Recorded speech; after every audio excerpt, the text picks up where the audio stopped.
Shalom, kita jumpa kembali dalam Renungan Goshen Mata. Haleluya, saudaraku yang dikasihi dan diberkati Tuhan. Renungan pagi hari ini bertema tidak mengerti tetapi tidak memberontak. Bacaan firman terambil dari Hakim-Hakim pasal 6 ayat 12 dan 13. Demikian firman Tuhan. Malaikat Tuhan menampakkan diri kepadanya dan berfirman kepadanya, demikian, Tuhan menyertai engkau, ya pahlawan yang gagah berani. Jawab Gideon kepadanya, Tuanku, jika Tuhan menyertai kami, mengapa semuanya ini menimpa kami? Di manakah segala perbuatan-perbuatannya yang ajaib yang diceritakan oleh nenek moyang kami kepada kami? Ketika mereka berkata, bukankah Tuhan telah menuntun kita keluar dari Mesir? Tetapi sekarang Tuhan membuang kami dan menyerahkan kami ke dalam cengkraman orang Media. Kita telah membahas bagaimana Tuhan menjumpai Gideon untuk memanggil dan mengutusnya, membebaskan umat Israel dari penindasan bangsa Midian dan sekutunya. Tetapi Gideon meresponnya dengan menyampaikan rasa ketidaklayakannya untuk panggilan dan tugas besar itu.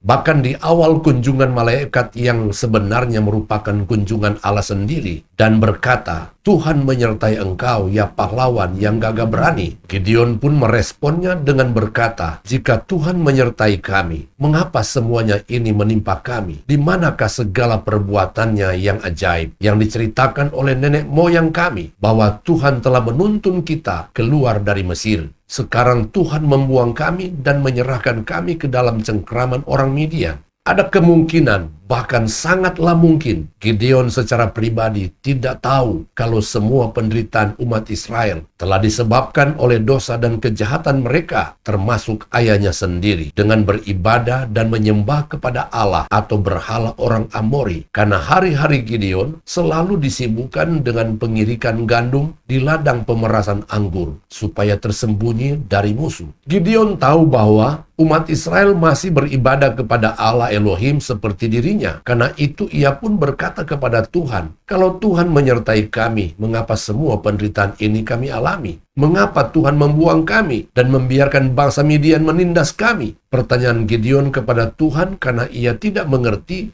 apa yang telah menyebabkan semuanya terjadi, tetapi ia tidaklah memberontak kepada Tuhan. Terbukti, selanjutnya ia pun merespon panggilan Tuhan dengan sangat baik. Dalam menjalani hidup kita sehari-hari, tidak jarang kita pun dikagetkan atau dikejutkan dengan berbagai peristiwa dan kejadian yang tidak mengenakan. Tiba-tiba kita mengalami sakit, mengalami kerugian, mengalami kecelakaan, mengalami kehilangan pekerjaan, mengalami bangkrut dalam usaha, mengalami kemalingan atau perampokan, mengalami penipuan dan berbagai kesulitan dan kesukaran lainnya. Dalam keadaan seperti itu, kita mungkin bertanya seperti Gideon, mengapa semuanya ini terjadi? Apa sebabnya? Dalam ketidakpengertian kita, mari kita tidak memberontak dan menyalahkan Tuhan. Sebaliknya, biarlah kita merendahkan hati kita. Mari berdoa dan bertanya kepada Tuhan.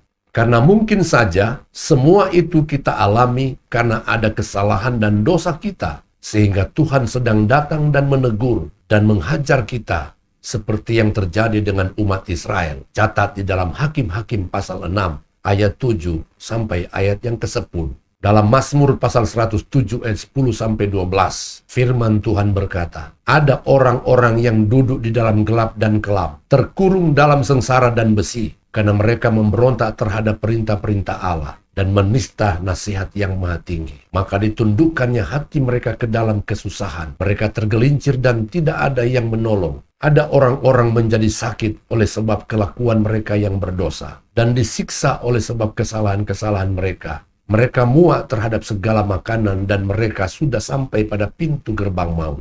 Apabila semua kesulitan dan kesukaran yang kita alami disebabkan oleh karena kesalahan dan dosa kita, maka bertobatlah. Memang tidak selalu apa yang terjadi dikarenakan adanya dosa dan kesalahan kita, tetapi adalah bijaksana apabila dengan rendah hati kita mengintrospeksi diri kita. Mungkin saja Tuhan sedang mengizinkan adanya ujian iman untuk proses permurnian dan pendewasaan iman kita. 1 Petrus pasal 1 ayat 6 sampai 7. Yakobus pasal 1 ayat 2 sampai 4. 1 Petrus pasal 4 ayat 12 sampai 13. Bahkan tidak mustahil, apapun yang kita alami adalah cara Tuhan untuk membawa kita melihat dan mengalami kuasa Allah dan mujizat yang lebih besar. Yohanes pasal 9 ayat 1 sampai ayat 3 dalam terjemahan bahasa Indonesia sehari-hari. Waktu Yesus berjalan, ia melihat orang yang buta sejak lahir. Pengikut-pengikut Yesus bertanya kepada Yesus, "Bapak Guru, mengapa orang ini dilahirkan buta? Apakah karena ia sendiri berdosa atau karena ibu bapaknya berdosa?" Yesus menjawab, "Dia buta bukan karena dosanya sendiri atau dosa orang tuanya, tetapi supaya orang bisa melihat kuasa Allah bekerja dalam dirinya." Amin.